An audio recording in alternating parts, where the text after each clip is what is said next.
Warm greetings to every one of you. I hope all of you are safe and well.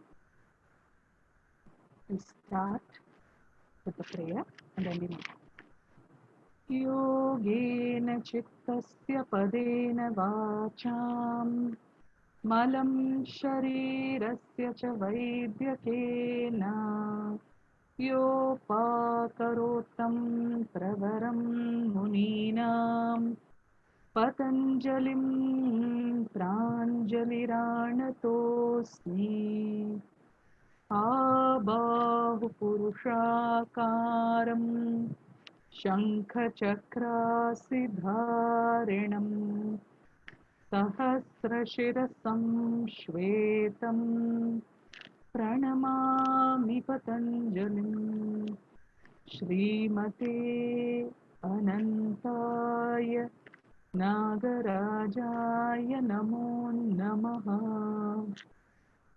श्रीकृष्णवागीशयतीश्वराभ्यां सम्प्राप्तचक्राङ्कणभाष्यसारम् श्रीनूत्नरङ्गेन्द्रयतौ समर्पितस्वं श्रीकृष्णमार्यं गुरुवर्यमीडे विरोधे कार्तिके मासे शतताराकृतोदयम्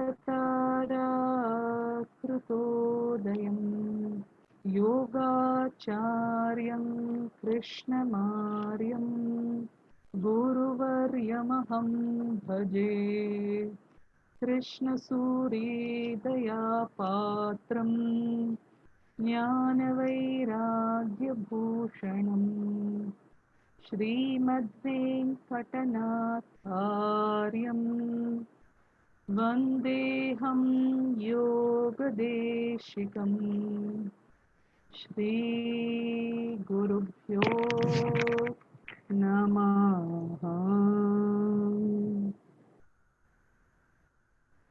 ओंकारं बिन्दुसंयुक्तं नित्यं ध्यायन्ति योगिनः कामदं मोक्षदं चैव ओंकाराय नमो नमः। The shloka that I just chanted is a salutation to the Omkara, to the sound of Om. A, O, and In, which is the subject of what we are going to be exploring in this webinar. And the shloka says that the yogis meditated eternally on the resonance of the Omkara. And what does this give us? It gives us everything. Kamadam, mokshadam chaiva. What every desire that we need is fulfilled. And also the aspirations for evolution to a higher spiritual plane also is fulfilled simply by paying attention, by immersing oneself in the resonance of the Omkara. This idea of sacred sound is the core of my theme today. Just give me a moment as I share my presentation.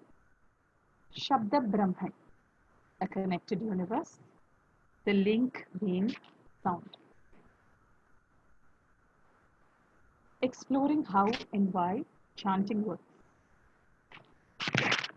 The reason that I had wanted to present this particular topic as a webinar at this point of time is that increasingly we find ourselves being helpless as days go by, as across nations lockdowns extend, and where in the nations that are most affected, little by little, some of the restrictions are being eased. Nevertheless, there is a sense of great helplessness, of worry, of fear, of uncertainty and anxiety of the future. And honestly, there is nothing that anyone can do. And it is natural, therefore, to feel very low, to be overcome, to be overwhelmed. And at this point where each one of us is in this situation, there is one thing that our masters, our teachers have always told us will stand by us, which is the power of chanting, the power of prayer, the power of staying connected through sound. And this is what I hope to explore. As I worked on this presentation, I realized how ambitious it was to hope to present such a vast topic within the span of less than an hour or so. And so, what I will be doing here is literally just touching the tip of this iceberg of what a fascinating world there is when we move into looking at sound, into exploring the sheer magic that unfolds when we realize how powerful sound and chanting is. What I hope to cover, I take here at this point an anticipatory bail that I would not be able to go into these concepts in detail, but I'd like to present certain key ideas, and hopefully down the line we can take this up as a separate subject of study if there is an interest from all of you. Jitya ma'am, sorry to Yes. Is it possible to remove your headphones and is it possible for you to remove your headphones because we're hearing a lot of surround sound and Okay, you want me to remove the headphone, is it? remove the headphones even from the laptop, even from your computer.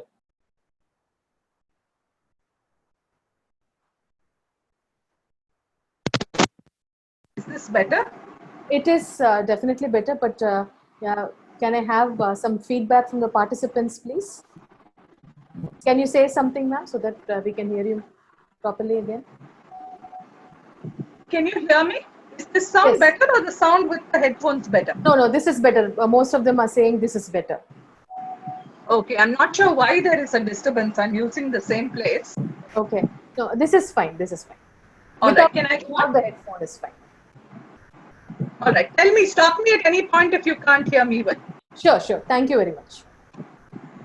Okay, so just to give you a brief overview of what it is that I hope to cover today, we first look at the idea of Shabda, Shabda Tanmatra, vibrational sound, which is the building block of matter. And there are so many perspectives which we'll very, very quickly touch on. The second is the idea of Ishvara Pranidhana, presented in the Yoga Sutra as, you could say, one of the most important pathways to spiritual evolution. In fact, Krishnamacharya in his commentary says, Ishvara Pranidhana, eva, that is the only path. Every other path is lesser than. And every other path, depending on where we are mentally, whatever path you follow, that path will eventually culminate in Ishvara Pranidhana, deep connection and a surrender to something that is higher than us. And he clarifies, how do we do this? Through the process of japa, through recitation of Omkara, fundamentally. So we touch on this. Then we look at the idea of the stages of speech, how the whole, our ability to speak itself is a sign of our evolution, and how this evolution has happened from the Brahman, little by little, to the most grossest level where we express through speech, and how for us to move inwards, to return to our center, we necessarily have to move from sound to silence. Fourth, I touch on the role of chanting in practices of yoga, because this is, the use of chanting is one of the mainstays of the Krishnamacharya Yoga Mandiram tradition, very, very strongly emphasized by our teachers, Sri Krishnamacharya and Sri TKV Desikachar, who, you could say, broke many conventional barriers in literally opening out the gateways to chanting, bringing everyone into the fold so that everyone can experience, teach, enjoy, and preserve the legacy of chanting. Lastly, setting intention, the immense power that mantra has, and how, as tools of intention, this is the only thing that is going to be of some kind of solace, some support at a time when everything else, whatever strategies we're trying, they seem to be limited. The next few years, the next year, or perhaps few years, we don't know what's going to happen. at which point of time we will quickly explore how mantras can be affirmative and bring us protection.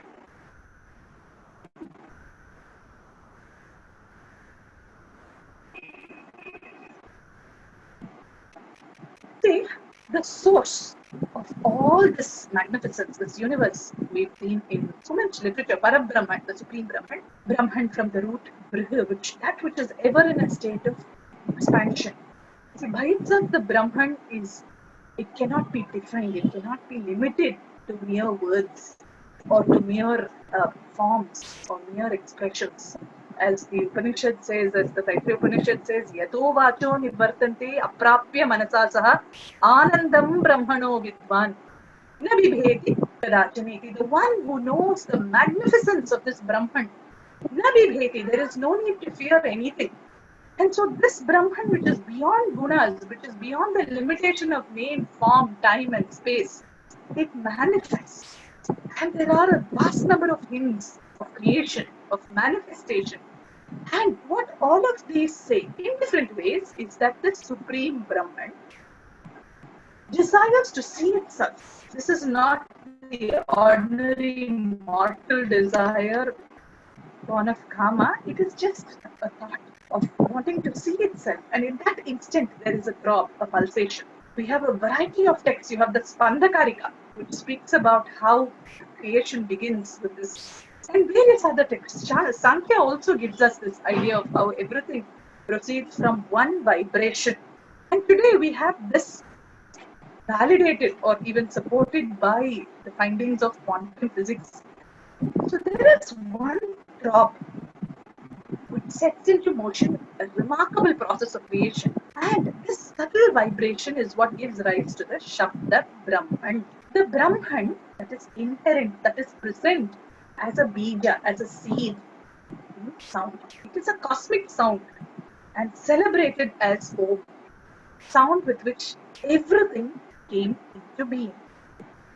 And from this sound, from the Omkara, the entire universe emerges. At this point, we must remember as practitioners of yoga, as teachers of yoga, that if we were to limit the scope of Omkara within the box of religion, then we are miserably failing and misrepresenting the tradition. Because the concept behind Omkara is all-encompassing. It spans every culture, every faith, every belief, because it represents the sound of creation. And how it is, we will see as we move on. Shabda Tanmatra. Shabda Tanmatra is the building block of matter. There are many perspectives. The Samkhyakarika gives us a very elaborate explanation of how this universe evolves. I'm bypassing that because that's going to lead me away from my core topic. I'm just pulling out Shabda Tanmatra. What Sankhya says is that there is a supreme. Sankhya presents it as Purusha, and there is its counterpart, Mula Prakriti, which is primordial matter. Out of this matter, evolution begins, and the earliest evolutes are intangible. So the evolution proceeds through cosmic intelligence that we present as Buddhi or Mahat, and then develops into cosmic identity, Asmita or Ahamkara. This Ahamkara, the cosmic identity, will further subdivide. It divides itself based on the Rajasika, Tamasika, and Sattvika aspects. The Rajasika and the Sattvika aspects go to form the mind in the sense. The Rajasika aspect is what helps this whole process of differentiation happens. The Sattvika aspect of the Ahamkara develops into the mind and the Indriyas, the senses of perception and the organs of action. The Tamasika aspect of the Ahamkara evolves into what is called Tanmatra. The word Tanmatra means its essence, its nature. These are the subtle aspects of the gross elements. We know the elements: earth, water, fire, wind, and space. But before they come to be in the forms that we see them, they have certain potential attributes that are known as Tanmatra. The Tanmatra of Akasha is vibration. In other words, Akasha possesses the quality of being able to transmit vibration or sound Vayu possesses the tanmatra of sensation, of being able to be sensed. Fire is the first element that we can see. It has form.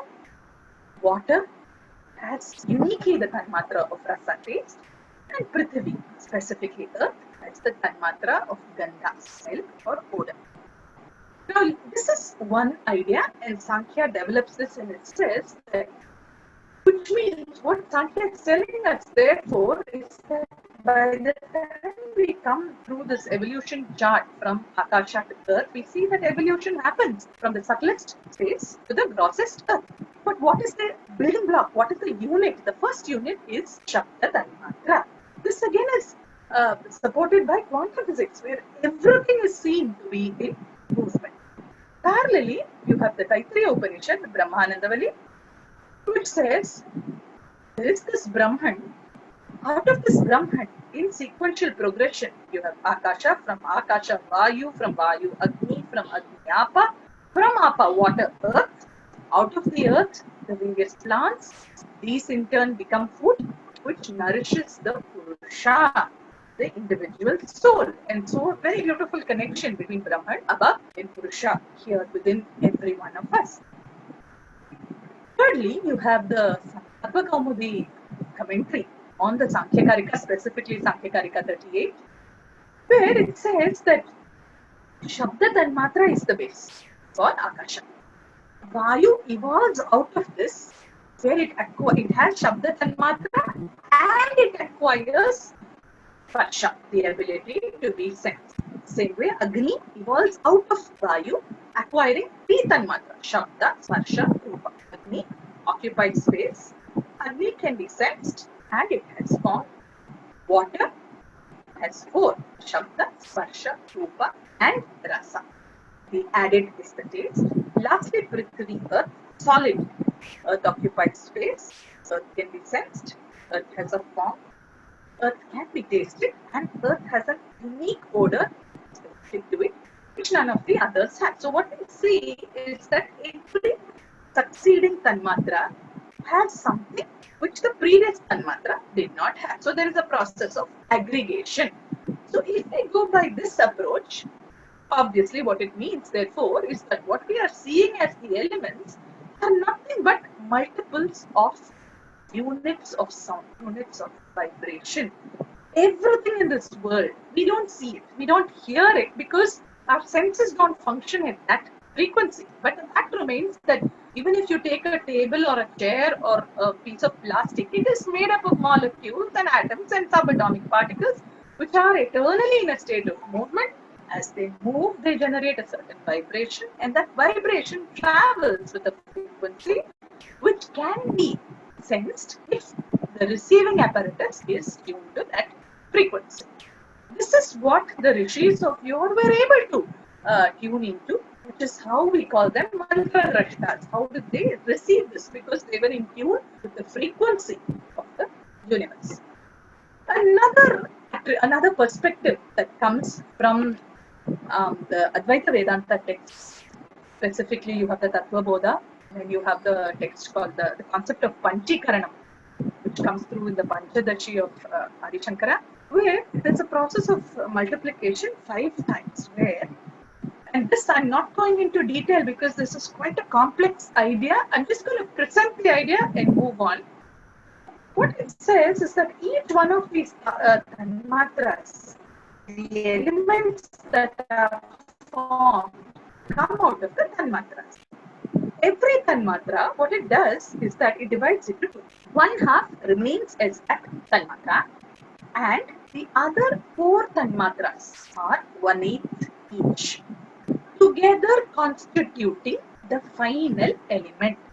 And so you see, just for example, if we take 100% space, of that space, 50% is Shabda Tanmatra contributes to 50%.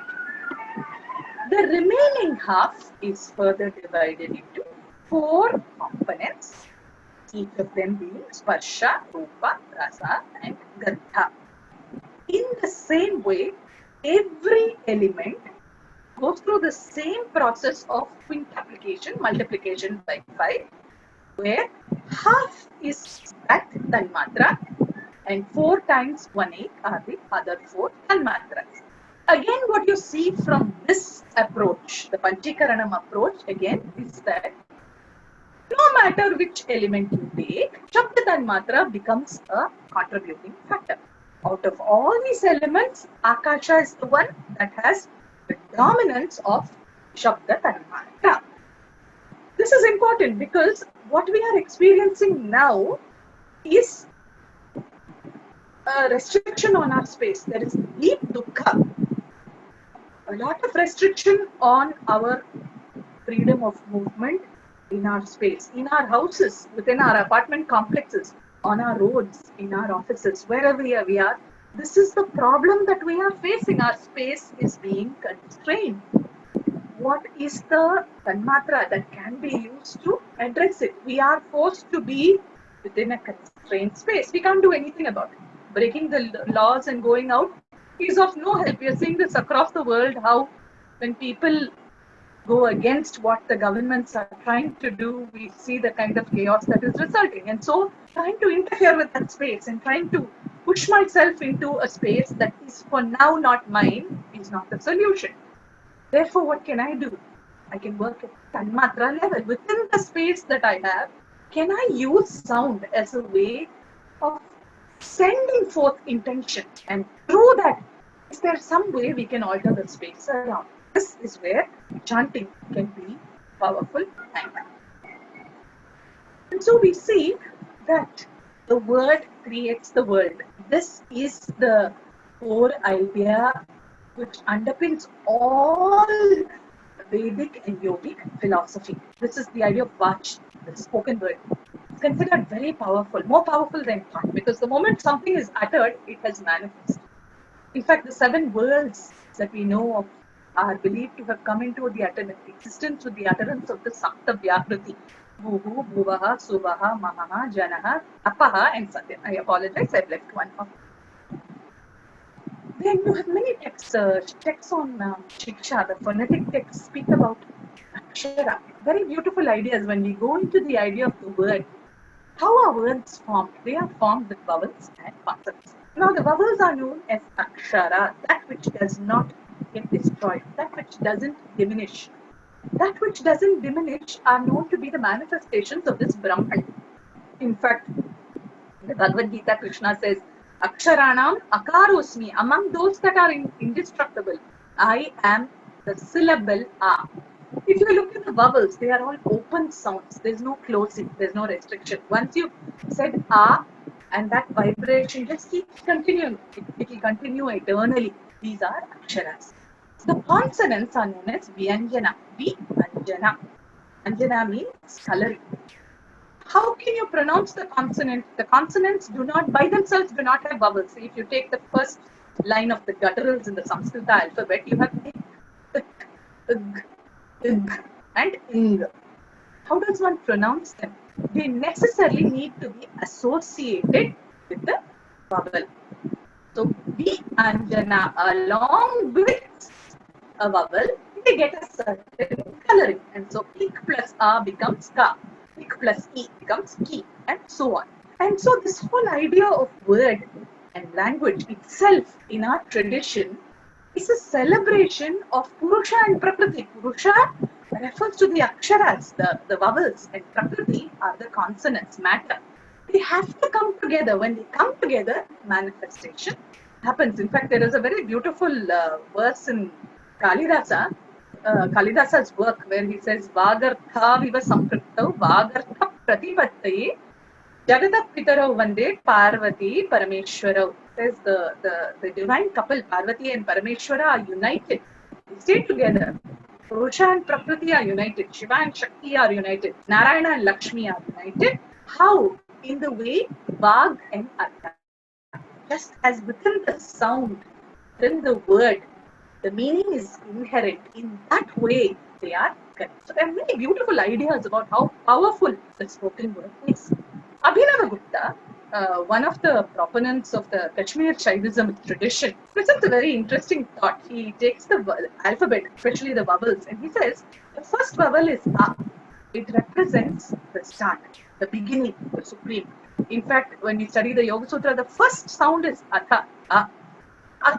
The sound is considered to be a Mangala Shabda, something that brings auspicious. The last letter of the vowels is Ha. This represents Prakriti, the finishing. And so between the first sound Ha and the last Ha, you have creation, you have all creation, and you have the culmination of the universe. In that Ha, there is a merging of the Prakriti with the Supreme, with the Purusha. This is the idea, very beautiful imagery that Abhinava Gupta says. And then he says, to all these vowels, we can add the Anuswara. Very close. And that represents the Jivatma, that represents the Purusha that is within us. So these are very beautiful ideas of how we think. We use our words so casually, so lightly, but every word is so potent, and this is why mantras are so important. Similarly, when you take the sound Om, Om is made up of A, O, In, and silence. Vast amounts of literature about this. They say that the Om beats represents the 4 states of consciousness: creation, sustenance, dissolution, so many ideas. But again, here, if you look at how sound is produced, A comes from the guttural region. It starts here. This is the lowest place in the vocal apparatus where sound can be produced. A.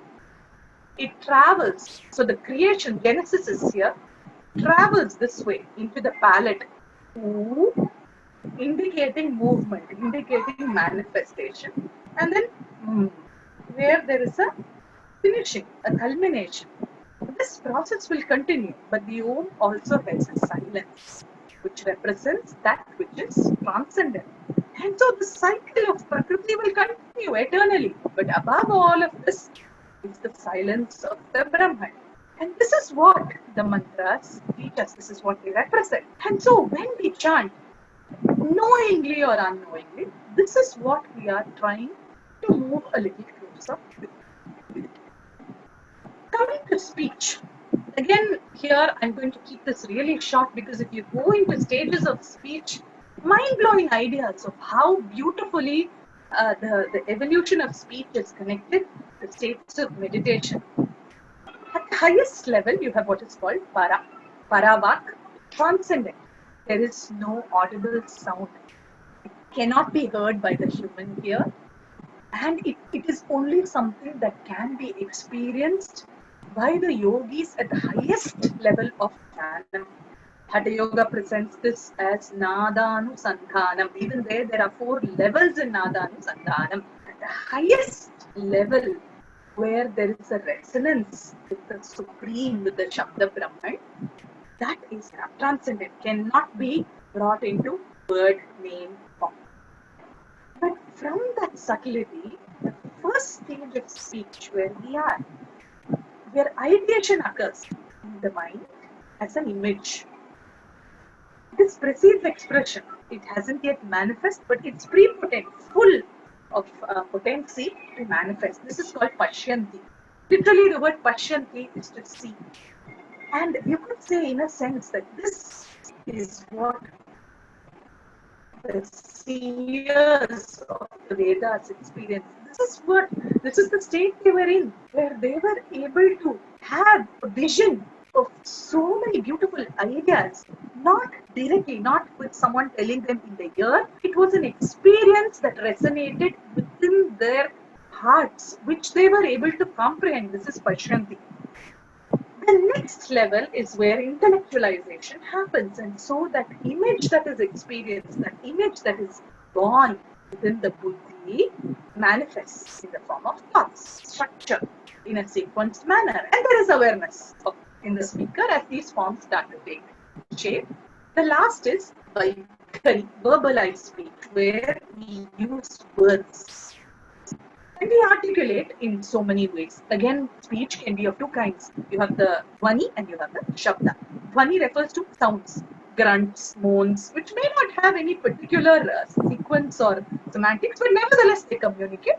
And there is the Shabda, Varna, the use of various alphabets, the vowels and the consonants to articulate speech in a certain way, in a structured manner, what the speaker says, utters, emerges, and travels as a sound wave to the ear of the listener, and thereby giving form and expression to one's thoughts. This is the process where evolution happens from silence, articulation. Now our problem is now where we are is that there has been a gross overdoing of the articulation. In every way, when you think of it, we have been so anchored in the gross that we have completely forgotten what it means to be in silence, what it means to go within. And perhaps at some level, that yes, there is a lot of hardship, there is a lot of pain, there is a lot of suffering, but in all of this, there is a lesson.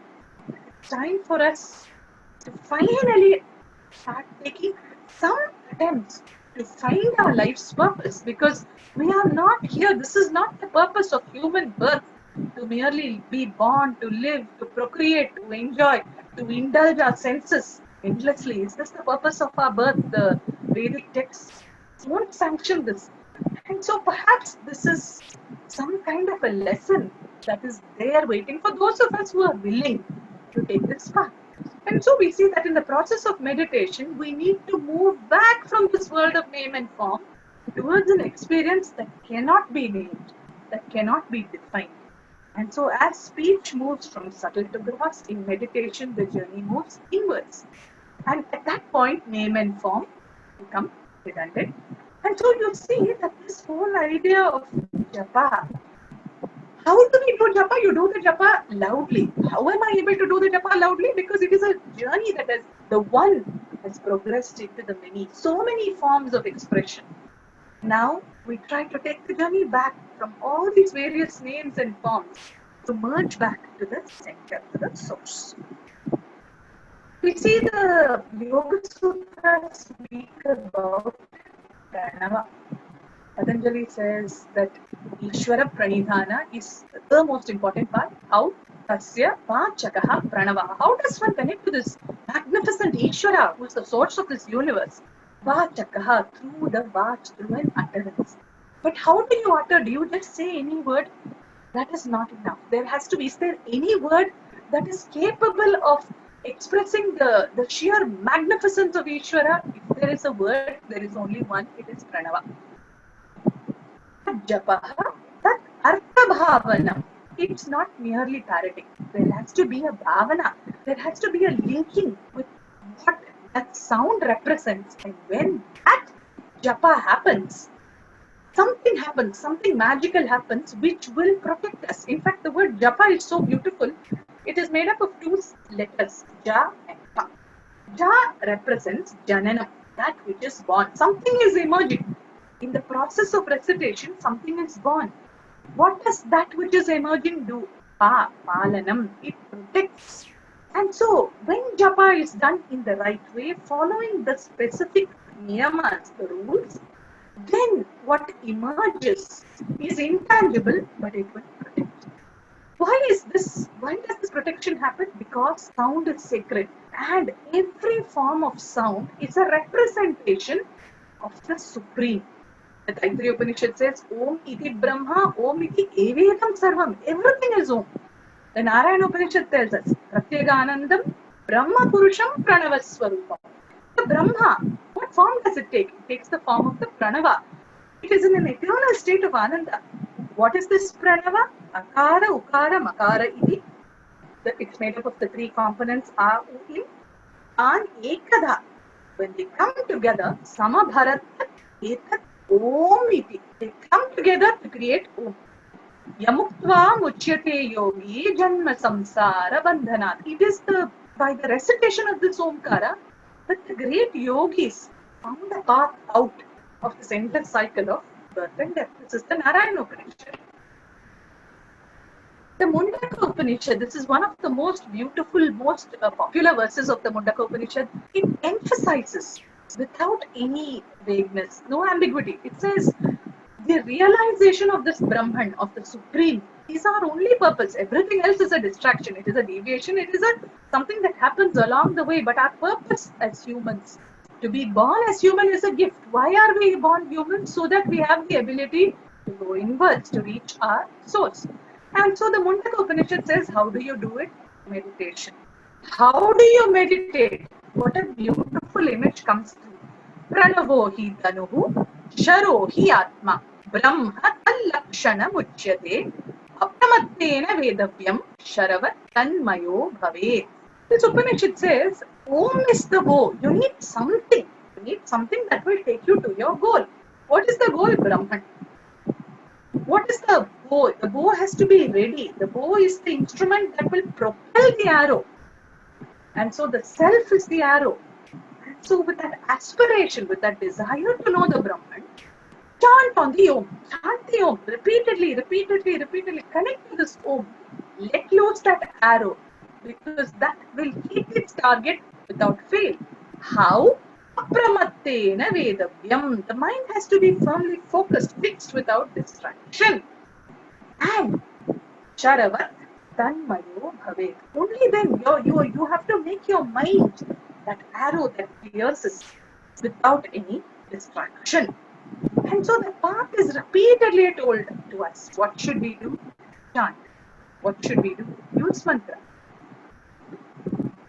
Shabda Brahmani Nishnata Parabrahman Adhigachati. Very beautiful. This is a very oft-quoted statement that occurs in numerous places. Where it says we don't understand the abstractness of this Parabrahman. Abstract, no name, no form, no gender, no guna. How can comprehend? Comprehend through Shabda, through the sounds. And so, initially, there are innumerable names, innumerable forms. And we see that in the Indian tradition, again, this is a misconception that people often say that the Indian Sanatana Dharma tradition, why do you have so many gods? Why do you have so many names? Why do you have so many forms? Oh, it's so confusing. It's very easy to dismiss this. We must realize that there was a purpose behind this. Why were so many forms created? The forms are created by us, by humans, so that each of us can connect to one attribute of the Supreme, whichever attribute that I require, that I desire, or that I find a resonance with. And so you have forms. You have a Rama, you have a Krishna, you have a Lakshmi, you have a Shiva, you have a Parvati, you have a Durga. So many forms. They are different forms. They are known by different names, but what they represent is the same. You can follow any path. You can say any mantra, any chant. It will lead you ultimately to the same idea. So the idea here is through the Shabda. Why Shabda? Because Shabda pervades the universe. This whole universe is moving. Everything is rendered in motion. It's sustained because of Shabda. And so hold on to that Shabda. Hold on to the sound. And that sound will lead you where you need to go. There's another very beautiful idea which says that our very breath itself is a resonance. The Jnanabittu Upanishad says that there is this vibration, this mantra that is constantly being done internally. We don't even realize we're doing it in every inhalation and every exhalation. Whether you're awake, whether you're dreaming, whether you're sleeping, the prana is believed to flow in as you inhale with the sound saha, and to flow out through the exhalation with the sound hum. So together, this cycle of inhalation and exhalation creates a repeated mantra, hum saha, hum saha, hum saha, which if we had to break it up would be aham saha, I am, that. That is I, that is me. And this is a highly recommended practice, which is why pranayama is considered so very important as a tapas, because it is one of the most important yoga tools that helps us to gradually detach from everything that distracts us, leading us to the ability to focus inside. In fact, this constant mantra that is going on inside us is called the Ajapa Gayatri. Aham Saha is the Ajapa Gayatri. And there are many esoteric practices in the yoga and in the tantric tradition that direct the practitioner to focus on this Ajapa Gayatri, to meditate on the sound that is inside. Now coming to the role of chanting in yoga, this is where it becomes practical. Why do we use chanting in our asanas? Why do we use chanting in our pranayama? This is, as I said at the beginning, a very important aspect of Krishnamacharya's contributions. And it doesn't necessarily have to be Vedic chant. This is the gift that Shri Krishnamacharya and Sir gave us, that sound is important. Why is sound important? Because physically, when you use sound, there are changes. You are activating the throat, activating the facial muscles. In fact, there are ideas that every one of the letters of the Sanskrita alphabet correspond to a particular nadi termination point from head to toe. In fact, the entire human form is considered to be one throbbing, vibrating mantra purusha. And so, as you articulate, knowingly or unknowingly, we are triggering all those vital points. In fact, there are some linguists, Sanskrita experts who say that you don't even have to chant, merely saying the alphabet, e, and so on, and ka, kha, ga, gha, nga, ja, cha, ja, ja, nya, combining vowels and consonants, even that itself is a remarkable exercise that activates so many parts of the body that we are not even aware of. At a physiological level, which is very important for us from a therapy perspective, the exhalation function automatically improves. And this is something that you can try. We won't do it here because it's hard to guide this, but I suggest that you try. Sit quietly, just try to take a few breaths and count the length of your inhale and your exhale. Observe how long your inhale is, how long your exhale is after you have rested a bit. Then replace the exhale with a sound. Any sound will work. A simple open sound like ma or sa, ha. Any sound can be done. So what you do is inhale, breathe in as much as you can. Ma.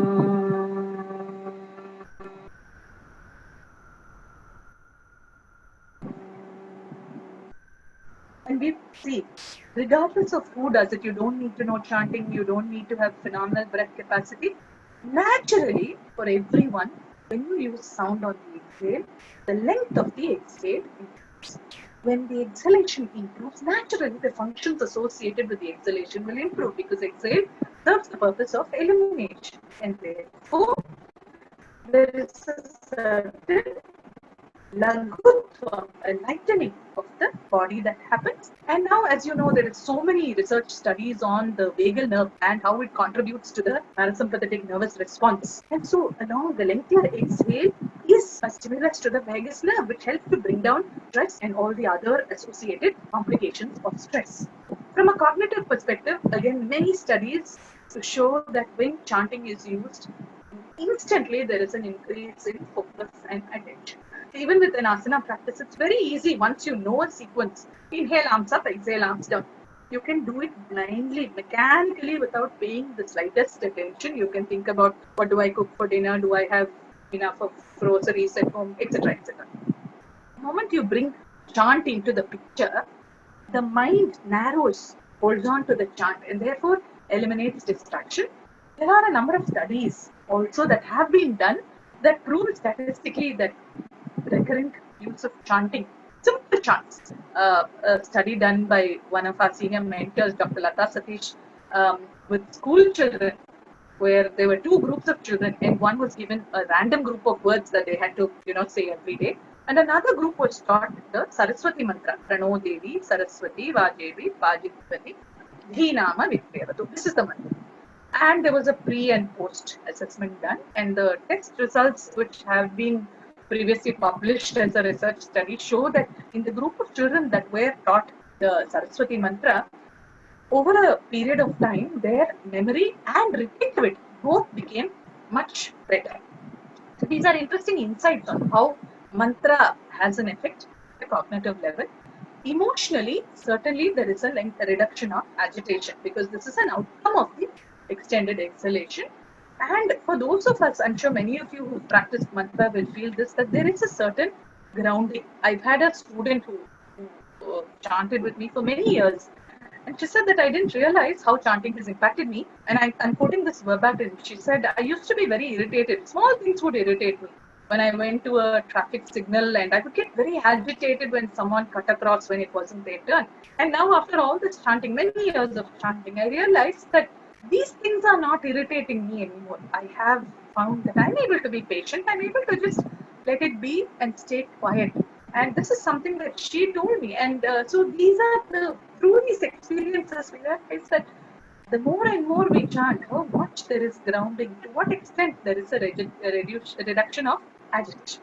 At a spiritual level, Swadhyaya, As the Yoga Sutra says, Swadhyaya Ishtadevata. Swadhyaya, what is Swadhyaya? The process of introspection.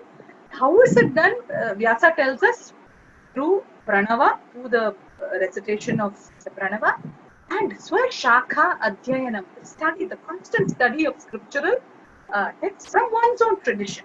What is significant here is that across the world, every culture has a tradition of sound, and sound marks the beginning.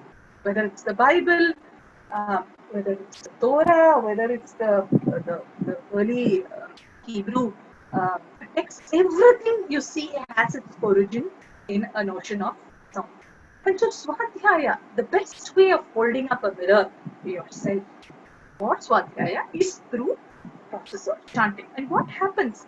The mantra that you use is the verbal representation of the devata, of the deity it represents. So if, for instance, the deity that one wishes, if you want abundance is something we want prosperity. And so the Indian tradition says, okay, you have this very beautiful goddess seated on a lotus.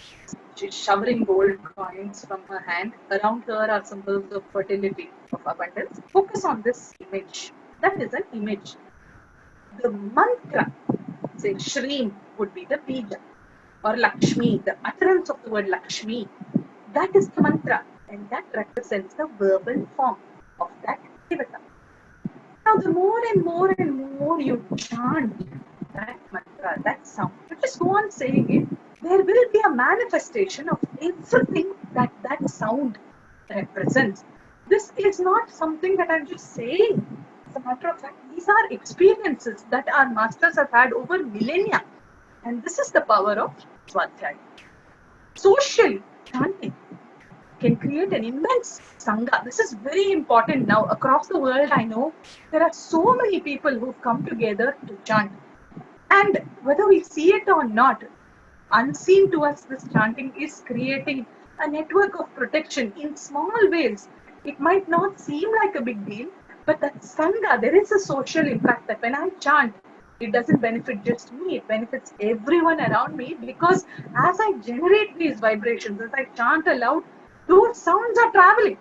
They will travel because the nature of the sound is Akshara. This is the power of the Shabda Brahman.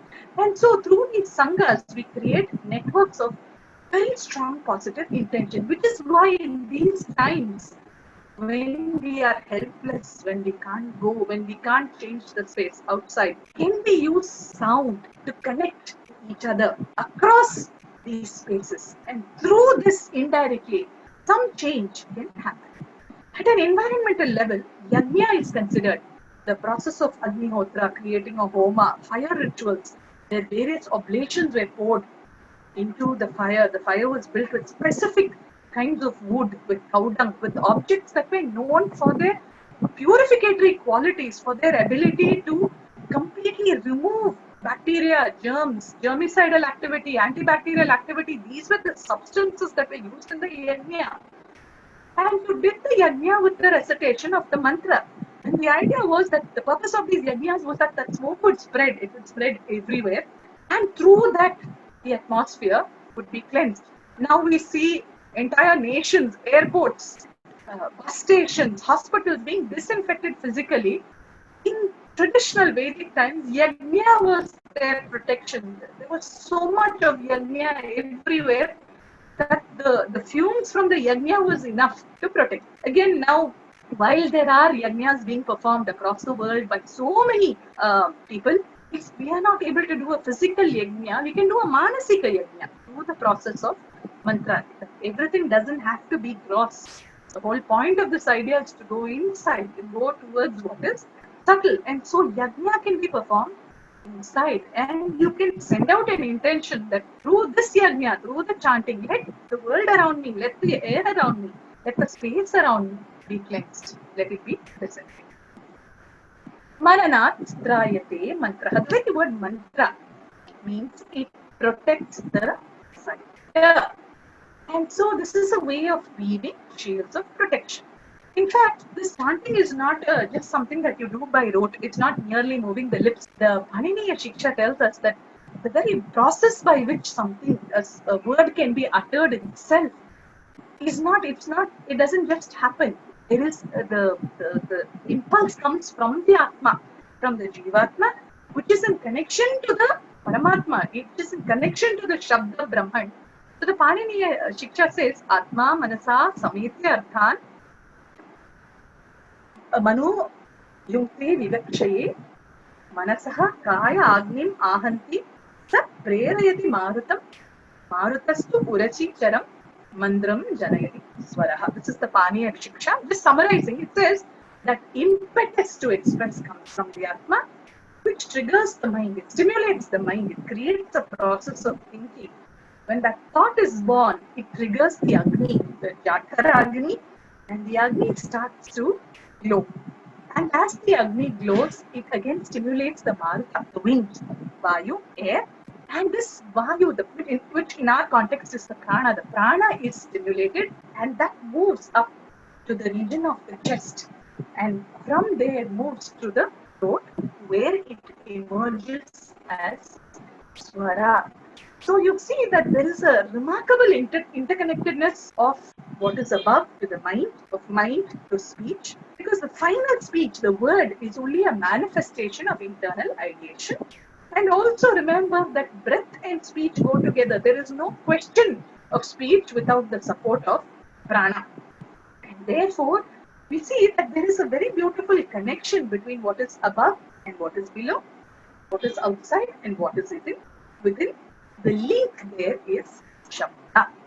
And mantra japa, as I said, when it is done properly, as it should be done with the right intention, it's considered one of the most significant of the Panchamahayajnas. It's called the Brahma Yajna. And the phalam, the fruits that it gives us is not something that you say today, you see the benefit tomorrow. It's adrishya, you can't see it. In fact, the Bhagavad Gita attributes the timely arrival of rain to the proper performance of Yajna. Why? Because there is a congregation of so many positive intentions, affirmative intentions through the mantra, which changes the vibrations of the atmosphere, causing clouds to aggregate and come as rain that is helpful, timely rain. And so what we plant as mantra seeds will not flower today or fruit tomorrow. This is a subtle process that will definitely have its benefit in the times to come. And we see that this is our first line of mantra. Nowadays we speak of the 3M mask. This is the trending topic. I think what kind of mask do you buy? How many layers of protection? Yes, we can protect ourselves externally, but there is a mantra, and mantra itself becomes a shield that you can wear around you wherever you go. You can shield yourself, your friends, your family, wherever you go. Chant with the intention of the mantra protecting you, it will protect you. There are so many stories. You have the story of Valmiki, who was the author of the Ramayana. But before that, he was a highway robber. He was a murderer, a looter, with absolutely no education. And the rishis tried to teach him something. The huge story, I'm not going there, but the sound that he was given was Mara. He wasn't even able to say the sound Rama. But he went on and on, Mara, Mara, Mara, and that became Rama. And the power of that mantra manifested in the creation of the Ramayana. In the same way, you have the story of Vashishta and Vishwamitra, where Vishwamitra comes to, as a king, he's the king Kaushika, he comes to Vashishta's ashrama. And huge story again, that Vashishta feeds him and his entire horde with vast spread. And Vishwamitra says, how is this possible? You're just a rishi. And Vashishta says that this is the cow Nandini and Kamadhenu. These are the ones that are supplying everything that I used to feed you and your troops. And then this Kaushika says, but such a wonderful cow and her calf cannot be in the possession of a mere sage. It needs to belong to a king. And so he tries to take control of Kamadhenu and Nandini by force. And the idea goes that Kamadhenu produces from herself an entire army that decimates Vishwamitra's army. And this fight, this argument goes on. And then Vashishta says, he says, you can't do anything. What you have is only physical might. He says, Dikbalam, Kshatriya Balam. You have the power of the directions. You have boards everywhere. Kshatriya Balam. You have the power of being a Kshatriya, of your valor. But there is a higher balam, Brahma Tejo Balam Balam. The highest power, balam, the highest strength comes from Brahma Tejas. What is Brahman? Om.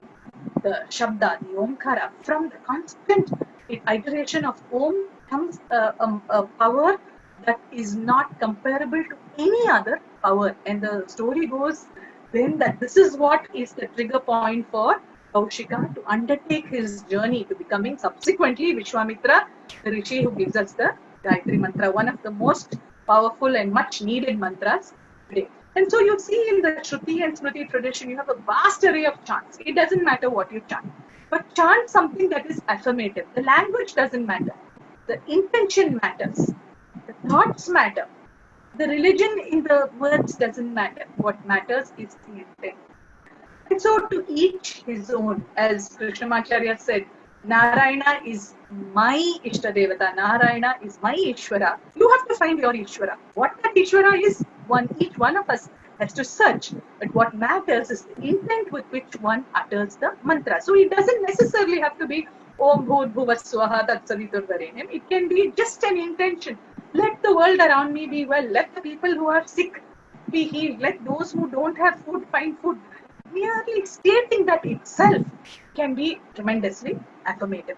The beauty behind the mantras is that even when you don't know the meaning, the mantra is such, the words are such that they are inherently powerful. Everything that is spoken, that is uttered, as soon as you utter it, it has set in movement a series of vibrations that will naturally manifest. It is for this reason that the Sanatana Dharma tradition repeatedly tells us that if you must speak, speak what is well, what is good, speak what is noble, speak what is auspicious. You take the Vedic mantras, you take Gayatri mantra, kindle within me the light so that I can overcome the darkness that clouds me.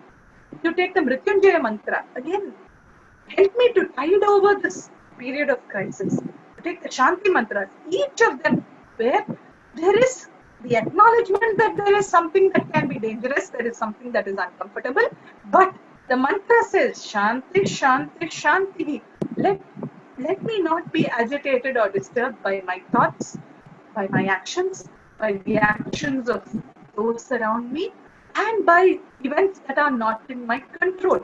And so, despite knowing that nothing is certain, how do you change it? There is an immediate transition from the negative to the positive. Let everything be well. Let everything happen well. Let it be auspicious. Let me live a long life. We have the Ayur mantra, Ayur Dehi, Pranam Dehi. Let everything be well established. So when you look at it, the largest, the chunk of Vedic mantras you see that are used in these kind of vinyogas are entirely affirmative. And that therein lies the power of mantra. And why we must chant? Because at the heart is that positive affirmation. And here at this point, language is of no consequence, belief, culture is of no limitation. What, as I said, matters is the intention, and with the right intention, with the desire to help, to send out healing, to send out protection, to send out love, when we chant, for sure, without any doubt, that vibration will spread. Why does it spread? Because all of this universe, every one of us, is nothing but different forms of chant. And so with this, I stop my lecture, give you a brief practice using, we will use Om as a simple mantra, simple, and yet it is the sum, it is the all. This is Omkaram Bindu Samyuktam Nityam Dhyayanti Yoginaha Kamadam Mokshadam Chaiva Omkaraya Namo Namah. This Omkara gives to everything. And so one of the simplest and yet most profound mantras, we will use this in today's practice. I'd like you to sit in silence in a comfortable position just for a minute. Watch your thoughts and take a few breaths. Try, watch, make your breath as long, as smooth as possible. Just a short practice as a experience of what chanting can do, and you're free to develop this in your own time.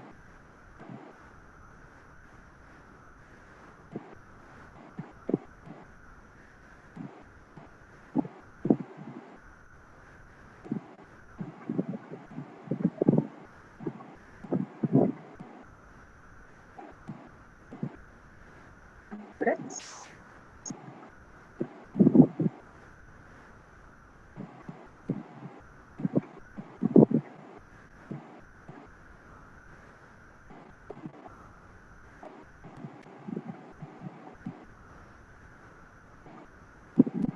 Now place your palms on the region of your heart. As you inhale, raise your arms above. Let us chant Om.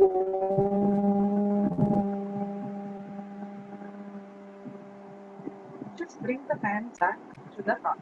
I will chant as you inhale. Please chant Om as you exhale. Just visualize the connection through this Om between the Brahman above, through the Shabda Brahman Om, to the Jiva, the Purusha, that is within. Inhale. Om.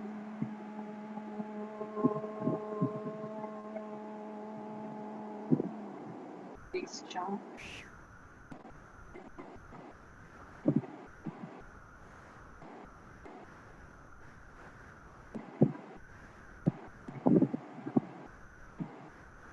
Inhale, I will chant. Om.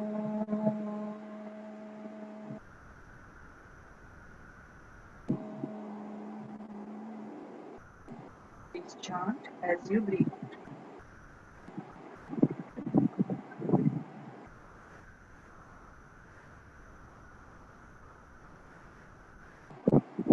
Breathe in. Om.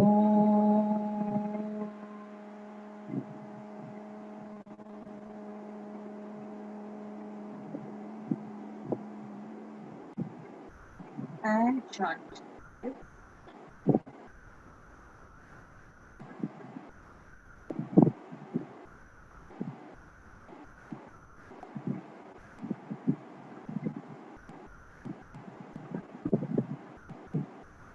Now place your palms on your navel, closed.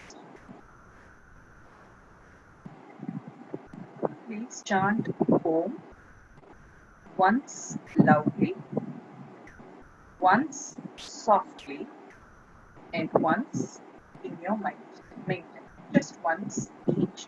Palms placed on the navel. Breathe in and chant Om loudly once, softly once, mentally once.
Now place your palms on your chest, the region of the right at the center near your heart.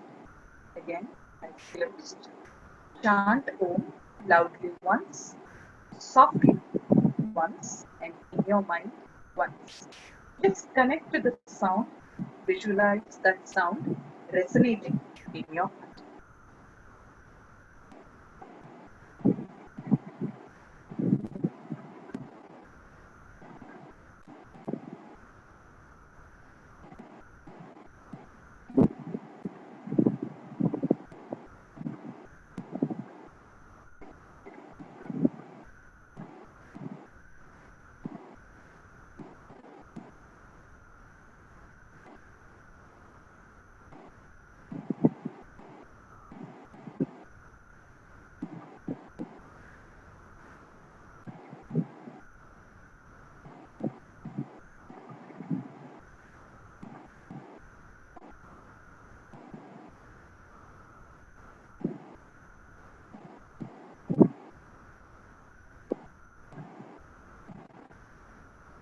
Now place your palms on your forehead.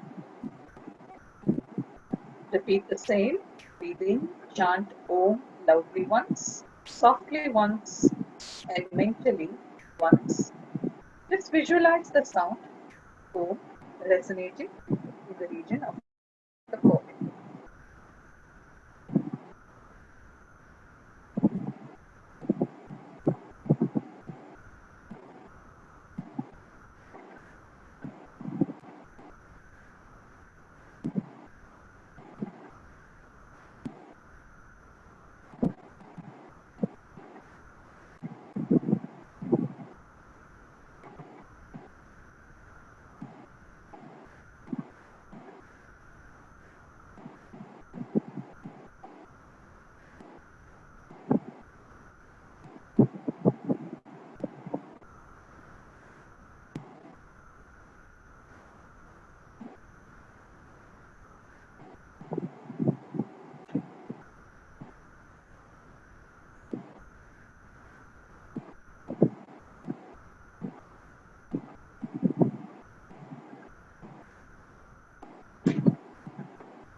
Now place your palms on the top of your head, right at the crown. Breathe in, chant Om loudly once, softly once, and mentally once. Again, visualizing the sound Omkara resonating here, the crown of your head.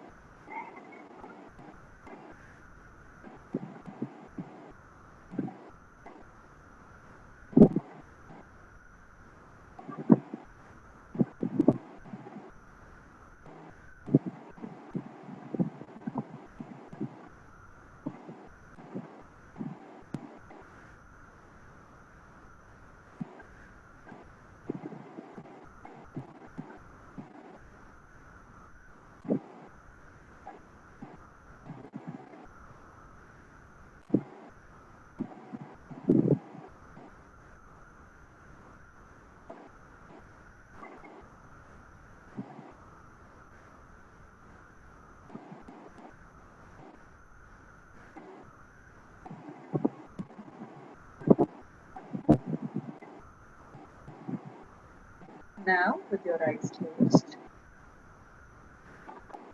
I'd like you to chant along with me. We will chant the Om 9 times.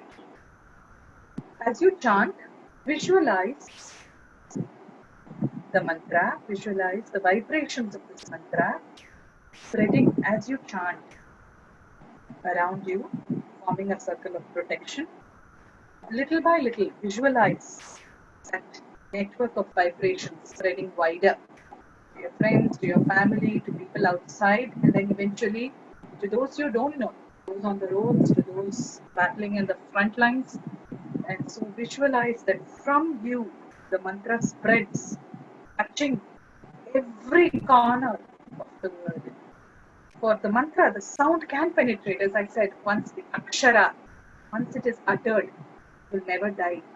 And so, with the intention, sending that positive affirmative thought for healing, protection, for safety, for wellness, for abundance, start from your heart.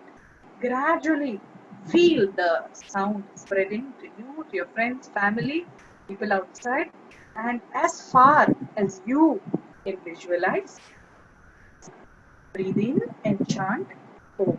I will do this with you just as a guide, but then when you practice, you can do this on your own. Inhale.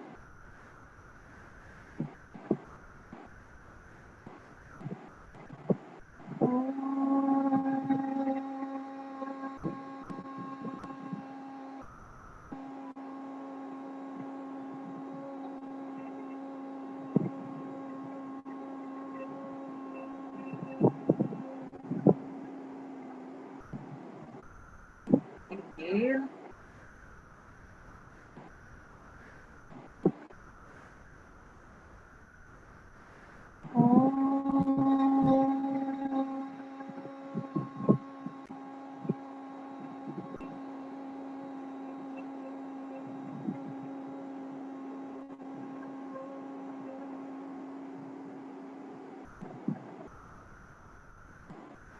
Inhale.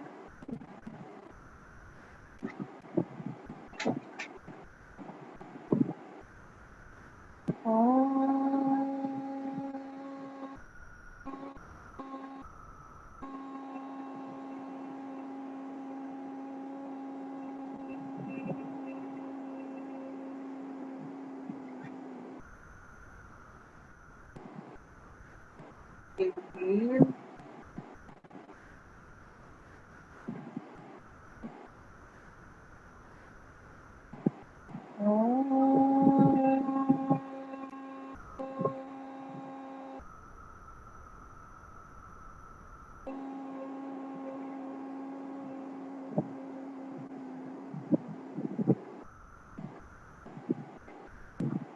Inhale.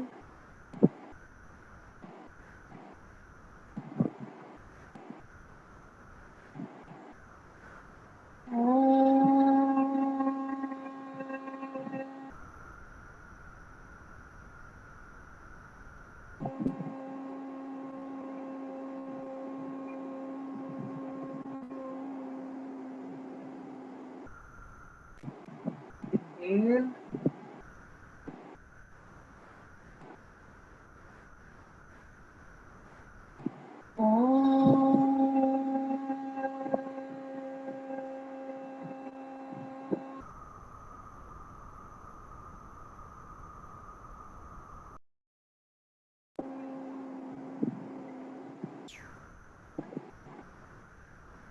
Inhale.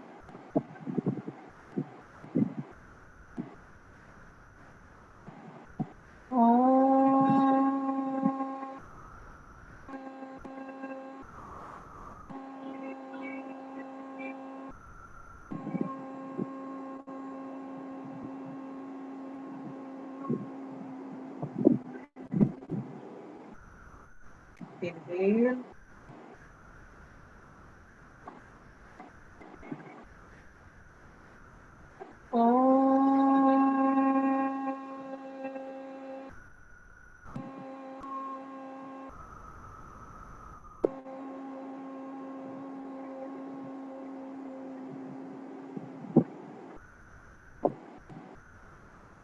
Inhale.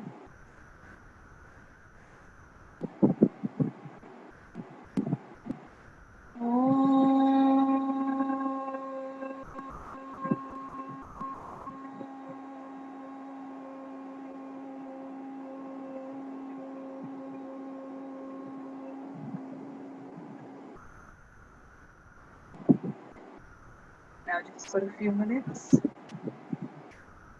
allow the Omkara to resonate silently in your mind. As you chant mentally, visualize the sound spreading all around, everywhere, going where it needs to, bringing peace, healing, protection.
Slowly disconnect from this visualization. Bring your attention to the breath. I will conclude with just a small excerpt from the Lagnyasa which asks for a replenishment of prana. This is what we need across the world. A replenishment of prana, of life, of vitality. Punarma atma punarayuragat punah prana punarakutamaga at Vaishvanaro Rashmihirvavridhanaha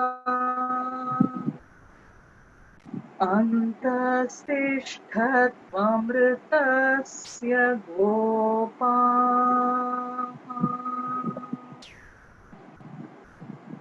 Thank you very much for being here. Take care and stay safe.